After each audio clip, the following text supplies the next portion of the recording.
Hello, my name is Tom Clark and I'm Esteban's performance coach. So driving in the heat. So in Singapore here, it's very hot and humid.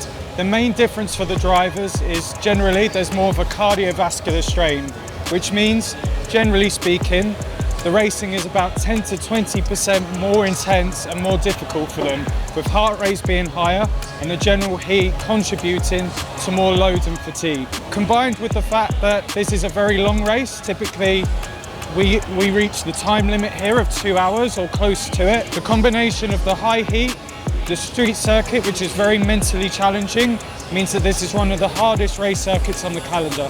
So we go to a lot of races where the dry heat is very high. So places like Budapest, you might see 35 degrees or more. But here the big thing, or the big contributing factor, is the humidity, which is a lot higher than most of the races that we go to. So it's the combination of the dry heat and the humidity which really contribute to an increased sweat rate, which makes this race so much more difficult than, say, other hot races. So before the session, it's all about delaying core body temperature.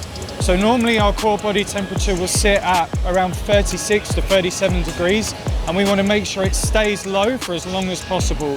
So we'll use things like ice vests, icy towels, cold towels, anything to try and keep the body and head cool. That's our best way to prepare the driver before a given session, so qualifying or the race. After a session, we then want to bring core body temperature down as quickly as possible. So that's where you might see the ice baths, which a lot of the drivers use. But again, we use cool air conditioning is obviously very helpful, and all of those ice garments again. Also ice slushies, so very cold drinks. That's a very good way to bring the core body temperature down again. These are the main things we can do both before and after a session. So yeah, that was a whistle-stop tour of heat training and heat acclimatization. Thank you for listening. See you soon.